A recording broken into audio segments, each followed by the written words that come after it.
Alright, everybody, welcome back. We're still in Orlando. That call was indeed a call from my dentist, so I need to schedule my teeth cleaning, which is gonna be just so much fun. My ribs hurt. Like I said, I've been sick, and I don't know about you, but when I get sick, I usually cough so hard that my ribs and chest muscles actually hurt. Where were we going with that? Where was I going with that? Oh, yeah. So anyway, if I, make small sounds of nasty little pain while we're recording here, don't hold it against me. Where the fuck did the firekeeper go? I know that the firekeeper's around here somewhere, because when you fuck up Anne Orlando, she comes after your ass. Okay, let's go down.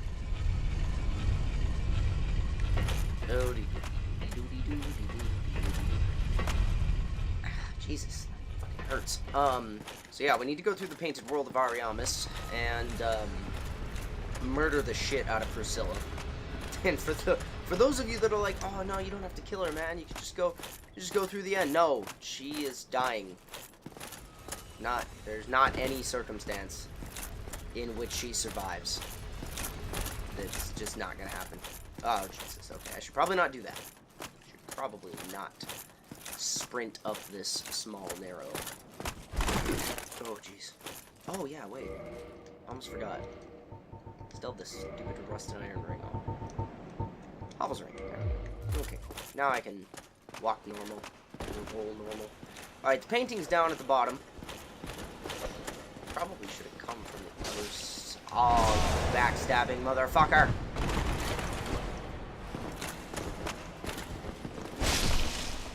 There you go. Oh, you're still alive by like 1 HP. There you go. Now you're dead. Now you're dead. Okay, so we're good. The Painted World of Ariamis is a place to be rightly feared if you're not at a, specific point in the game like I am. You pretty much need to have the Lord Vessel. Otherwise, it can be a place where you will just probably rage quit. Oh, okay. No. The reason it's like that is once you go in, there's no way out except behind Priscilla. So the idea is, obviously, like, if you get stuck in there early game, and, you don't want to fight anything, hard, and you see Priscilla pop up, and she's like, go ahead, leave, obviously you're gonna be like, oh, fuck yes, I get to leave, like, you're just gonna let me go, and then you go, you leave, and everything's fine. Well, if you go there late game, and you're not stuck because you have the Lord Vessel and you can warp between bonfires, because I'm pretty sure you can warp out of there, you just can't warp back in, the place pretty much becomes a joke. You can very, very easily get out, obviously, and then, because you can very easily get out, you can just kill Priscilla. You don't need to hang out and be, all buddy-buddy. I'm wondering if this is gonna kill me. I don't think it is. I really don't think it is. Yep, it is. God damn it. I swear that was the same drop distance as in Sen's Fortress. I swear it was. I am almost positive. I am almost 100% positive that that is the same drop distance as in Sen's Fortress, but for some reason that one kills you. Lovely. Lovely. That just makes me so happy. I also realized that I probably just freaking could have went to the goddamn stupid... You know what? There's a different bonfire I can go. There is a different bonfire that's going to make this so much easier. I just remembered that. It's the Dark Moon Tomb bonfire. What the fuck am I doing? What am I doing with my life? Yes, go to that bonfire. I also can't believe I killed Gwendolyn as easy as I killed Gwendolyn. Gwendolyn's one of the bosses in this game that gave me, like, a severe amount of trouble the first time I did it. I don't know why. Oh, coffee. Oh, God. Yep.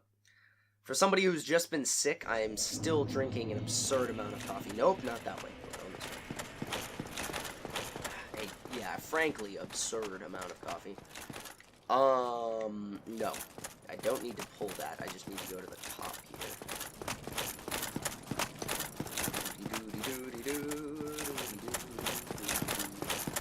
I forget how much the Artorias armor cost. I think it was like 10 grand for a piece of it. Yep, see, here we go. Look at how easy this would have been. How easy this is. Oh my god, I'm here. I fell from up there, though, so my blood stain is up yonder. Whatever. Okay. Okay, well, he's dead. Let me take your throwing knives. Stupid fucking throwing knives. There's so many of these guys. So annoying. And then they just stand there like dinguses. Throw throwing knives at you.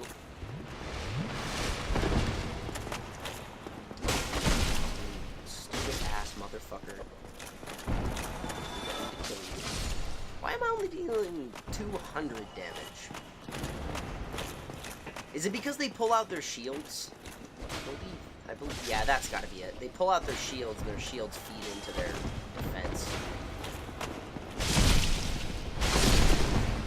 Go. Or not.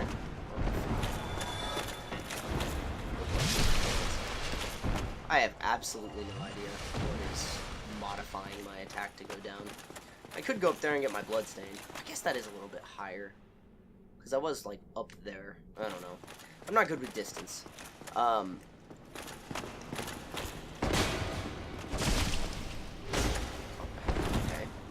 There we go. Alrighty.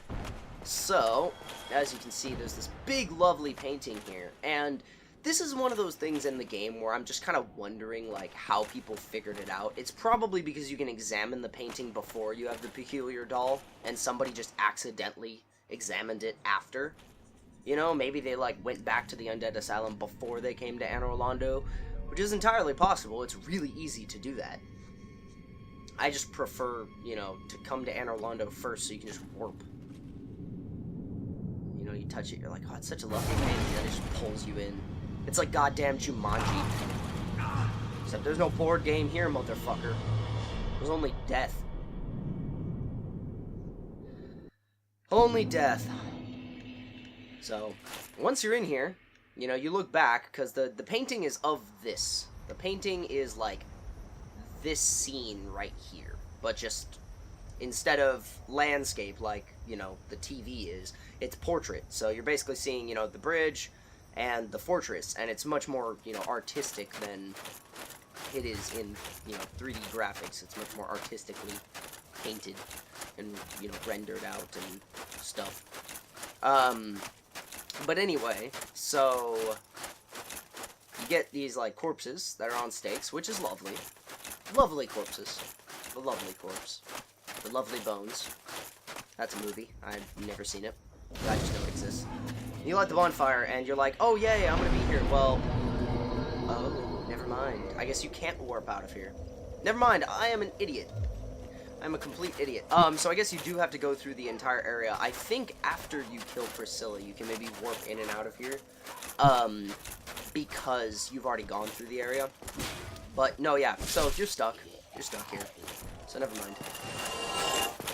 I am a complete and utter fool. However, this area is, you know, very, very easy for me, especially at this point in the game. Up here. So anyway, what was I gonna say? Yes, so anyway, if you come here early game, which you can come here as soon, feasibly as soon as you enter Anor Londo, because, realistically, if you go back to, oh, Jesus Christ, forgot about you guys. You guys, like, explode or something unless you kill them with fire. Yeah, they toxic you unless you kill them with fire. And, I don't think I have any bleeding from the boss ones anymore. Pretty sure I don't. Oh, I do. I have one. Lovely. Okay, so, we're gonna kill these guys with fire. I think, like, them shooting fire is indication of that or something. Let's see, yeah, see, they don't release the toxic cloud if you kill them with fire, but if you kill them any other way, they do. Yeah, so feasibly, you can enter this area as soon as you enter Anor Londo, if you have the Peculiar Doll. So as soon as you get to Anor Londo, you can enter this area and be stuck. And I can only imagine how frustrating that might be for, you know, players who have never experienced it before. And they come in here and they go, oh no, there is no way out, you know? And, you know, it's... I don't even know if you could homeward bone out of here. Like, if you don't rest at the bonfire, could you homeward bone out of here? But the thing is you're drawn to the bonfire. You know, you don't know you're stuck until probably after you've rested at the bonfire, and this area starts feeding you your own teeth, and then you're like, oh, wonderful. I think I need to leave. This is a lot like Demon Souls. That down there is a lot like Demon Souls, too. It's like the first boss of Demon Souls. Oh, Jesus. Please leave me alone. Frames! My frames! My frames! No! Leave me alone. Ah! I can't even tell what I'm doing. Who is shooting fire like a fucking asshole? Oh my god, it's... Okay, well, I can't really afford to hit any of these guys with the sword that I so lovingly love. Fuck all of you.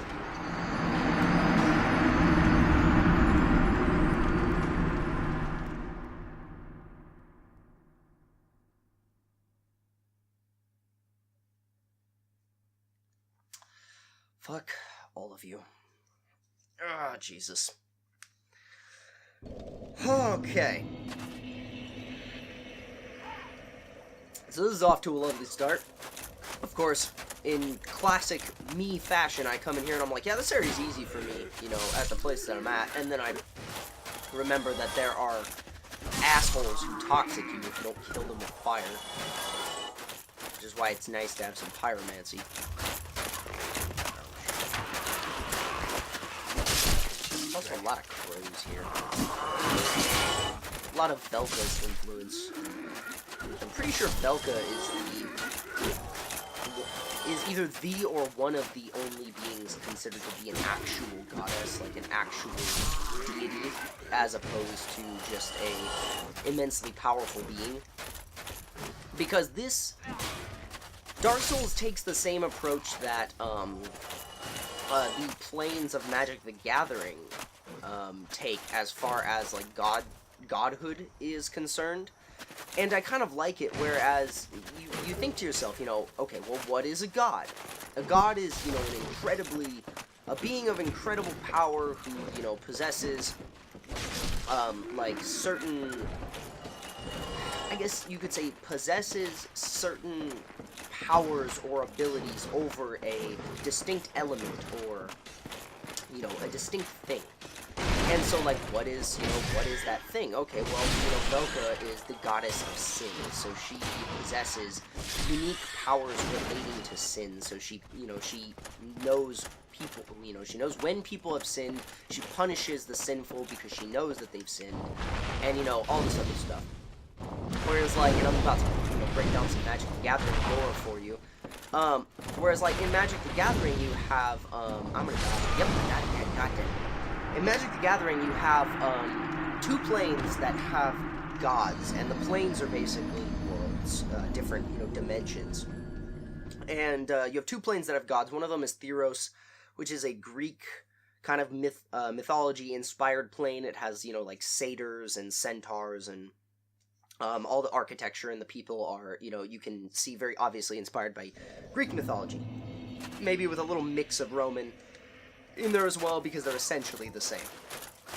And then you have Anmunket, which I might be pronouncing it wrong, I don't think I am, but if you know anything, that name probably sounds very Egyptian, and it is. Anmunket is a very Egyptian-inspired plane, and also has a pantheon of gods that are inspired by Egyptian gods. And in both of these planes, the gods are not, you know, necessarily In Heroes, they were thought to be deities because they were immensely powerful, they were immortal, you know, they'd existed for a very, very long time, but it came about in that plane, in the story of that plane, that people figured out that the gods, they were not necessarily immortal and, you know, all-knowing, and basically they weren't gods. They were just immensely powerful beings, or beings who found immense power. Kind of like in Dark Souls, you know? Oh, Jesus Christ, where did you come from? Freak of nature. Oh, no, stop pecking at my eyeballs. I forgot to press the bumpers. I started doing the Monster Hunter thing of, like, wiggling the sticks and all that stuff. Oh, Jesus Christ. Yep, I'm dead. Son of a bitch. This area is feeding my mouth. Feeding me my own fucking teeth. Where was I? Oh, yeah, they were beings of immense power, or that found immense power, like in Dark Souls, where you have the, you know, that in the beginning you see just kind of like almost hollows. You see just undead beings kind of underneath, and, you know, lit kind of dimly by the first flame. And you just have these 4 beings who found power within the flame. You know, you have Gwyn, and he became, you know, this, like, being of the sun, his, you know, flame. You have Nito, being of the dead, you know, Witch Vizalith, being of fire and chaos and shit. But it's kind of the same concept, and I really, really like that concept. You know, because when you think of a god in traditional terms, you know, you think, okay, well, they're completely, you know, immortal and untouchable, you know, but when you think of, I guess, gods in the sense of just a really powerful being, even if they are immortal, like they never age, they can be killed. They can be killed or destroyed or, you know, combated in some sense, because there are mythologies where there are very, very wrathful gods, and the only way to kind of combat that is to appease them, and that is the literal only thing. But in Dark Souls and Magic the Gathering alike, you have, you know, kind of very, you know, a very feasible way, a very real way to combat these beings by simply just fighting them. You know, you, as the chosen undead, attain the same power, or, you know, start attaining the power of souls. This kind of the same as these gods did, you know, these immensely powerful beings, and then, you know, near the end of the game, you're taking them down. You take down the, you know, the Bed of Chaos, which is the Witch of Isolate. You take down, okay, well, I'm just gonna freaking pyromancy your bitch ass. Come in here. You take down Nito, who is essentially the god of the dead, the god of the underworld.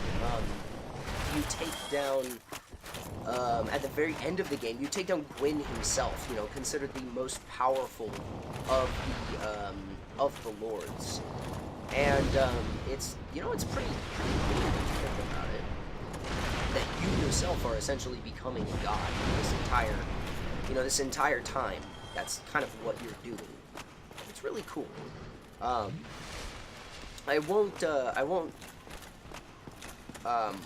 prattle on too much more about the Magic the Gathering lore, because I'm sure that's not something you guys want to hear. If it is, I mean, I know a fair bit about it. It's all, you know, it's all stuff that can be, like, looked up and found, and it's very interesting if you're, you know, even if you're not a Magic player, it's really cool. But, I won't prattle on too much about that, but if you guys do want to hear more Magic lore, just as, like, you know, conversational, you know, something I can talk about, then let me know. Let me know in the comments, because I love talking about it. It's really cool. The writers for Magic the Gathering are some of the coolest writers that I've, you know, really ever had the pleasure of, you know, I guess enjoying, their writings, you know, that I've ever had the pleasure of kind of coming into contact with as far as reading what they've written and the stories that they've come up with, because they've made coherent stories throughout the entirety of the Magic Universe, and the Magic Universe is enormous, you know, filled with multiple planes of existence and recurring characters and themes, and it's just very, very cool. But I will say no more about that. I will prattle on no more. Did I fuck myself? I think I did. I think I went ahead and fucked myself. Am I being chased by those, like, demon crows? How do I get out of here? Seriously, how do you get out of here? Is there a place that I can just, like, fall down? Oh, God, my nose is so stuffy. Oh, right here. Maybe right here. Can I, like, fall down right here? And die? Okay, no, I'm not dead. Thank you. Thank you!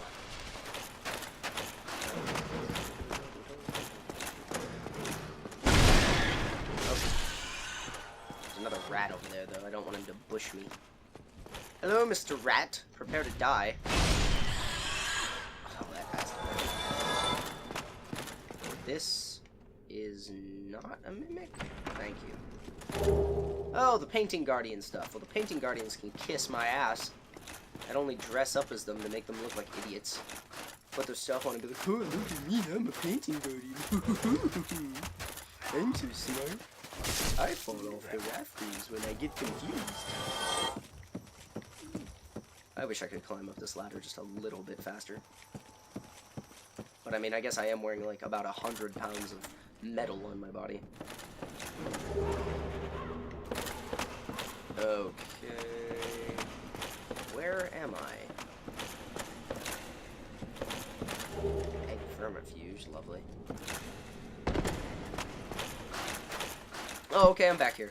Okay, awesome. It just took me in a loop. That is the bridge with the zombie dragon. I don't really want to fight him right now, so I'm gonna head down. Never mind. I'm gonna head up. I'm pretty sure... Not this. The place where you fight Priscilla, if I remember correctly, it was originally intended to be where you fought Nito. Like... the floor was like collapsible and you would fall like down into Nito's area. I heard that on a Vadi video that if you go into like level editing software, you can actually see that the floor was originally intended to be collapsible. That's gotta be the grab. Yep. And that it's just not anymore. You know, like it still has like the breakaway model, but it just doesn't break away. That function was never included. I'm gonna get fucked up here. I'm totally gonna get fucked up here.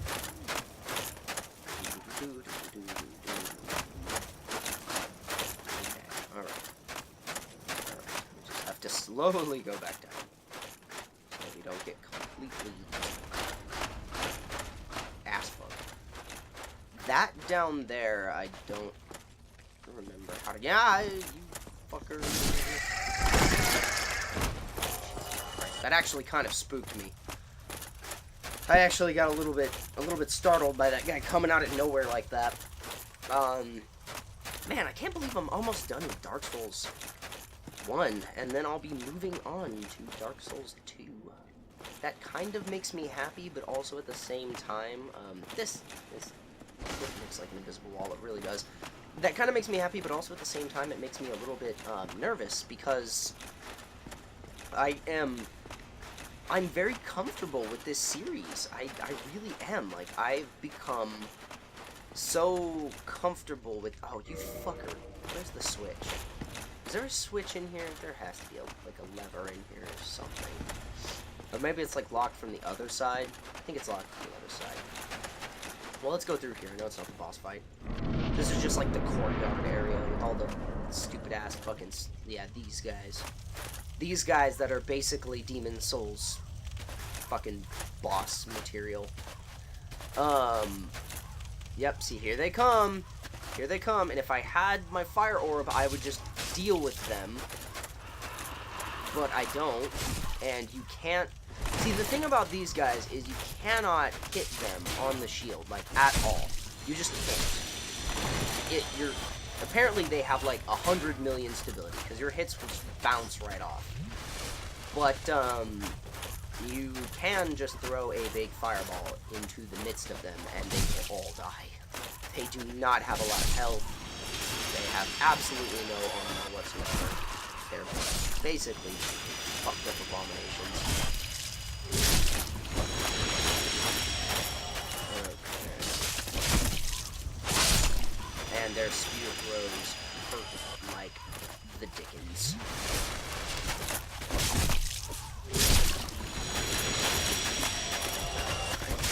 Come on. I'm trying to focus so that I don't die because these enemies are really kind of pathetic. Like, you can realistically die from them the first time you come in here because you don't really realize kind of how hard they hit, and they look kind of silly. So it's like, oh, they're just guys with shields, they'll just get around the shield. But, like, when they all start throwing spears at you at the same time, it becomes very humbling, to say the least. This is like a smaller graveyard, some haphazardly dug graves. I guess people didn't really think it through before they dug the graves, because there are probably some corpses overlapping in there. Here. There we go. This will take me back to the bonfire. Those guys are incredible to farm, because they give you a fairly decent amount of souls. I mean, I think I was at like 16,000 or something before I fought them, and now I'm at like 23,000. So... Alright, I don't have any humanity to kindle that bitch with, but that's okay. And now we have our fire orbs, we can kill those guys extremely easily.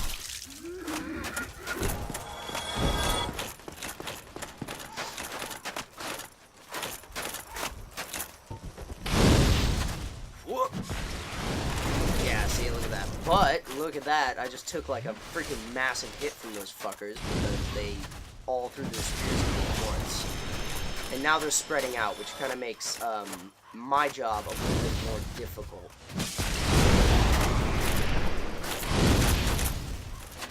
Come on, man. I'm so good.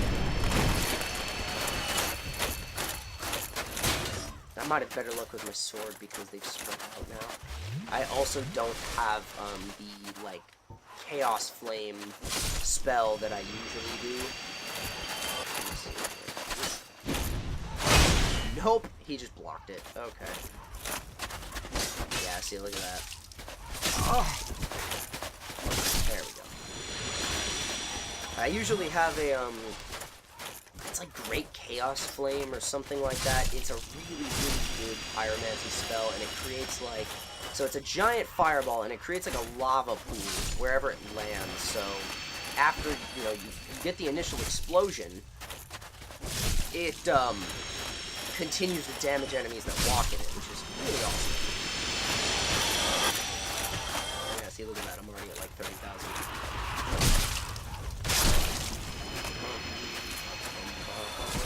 I don't know what that music's from, but copyright. All of a sudden, just copyright strike. Copyright strike. You get copyright strike. Everybody gets copyright strike. Ha ha. I think a lot of people are so afraid of copyright strikes that they're kind of afraid to, they're a little bit too afraid to be funny and to, like, make references to shit. But also, I guess a lot of people do monetize their content, whereas I don't. I did have ads on my channel, like, in the beginning, because I was like, why the fuck not? Like, if people are gonna watch me, I might as well, like, make something off of it. But then I kind of realized, I was like, alright, well, nobody's watching my shit. And that's just more trouble than it's worth. Oh, Jesus. Oh, Jesus. Oh, Jesus. Oh, sweet. That's... I want my 30,000 souls back. I kind of realized that, okay, A, nobody's watching my stuff, so ads aren't really doing anything. Maybe I'm making, like, a penny every, like, 4 or 5, you know, views. But then at the same time, I was like, it's more trouble than it's worth, because if, you know, if, for example, I do end up making references to stuff, and I do want to put music in my videos that could be considered copyrighted, such as the Firelink Shrine song thing in my outro portion of my videos. It's like, okay, well, if my videos were monetized, then I might be under a little bit of a harsher scrutiny as far as those things are concerned, and I might actually receive a strike for using that music because it is copyrighted to From Software and, you know, Dark Souls. So that's kind of, you know, a pain in the ass. But since my videos aren't monetized, I'm probably not under as much scrutiny, and nobody really cares. It's kind of why you see so many videos on YouTube with, like, copyrighted music and stuff, because the creators can just say, this is our copyrighted content, and then take the ad revenue from it. But as far as mine's concerned, I think that the music from the Firelink Shrine is kind of so obscure, and I don't really think From cares as much. Now Nintendo, holy shit, Nintendo will slap you down for using their music and footage and stuff that they use in game trailers. You will get a copyright strike so fast. And I love Nintendo, but holy shit, guys, you need to relax. Okay, he's back there. I guess I just need to... Okay, I need to grab my stuff. Okay, he's getting up. He's getting up. He is getting up. Come on, buddy. Come on, big boy. Come on, big boy. Where are you coming to? How far are you going to move? Okay. That's as far as you're going to move. Oh.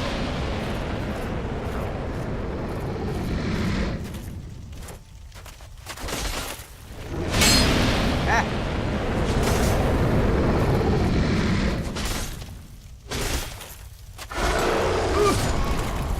Okay. Alright. I'm sorry. I didn't know. I didn't know you could do that. I legitimately did not. Thank you. Thank you for teaching me a valuable lesson, showing me that I am shit.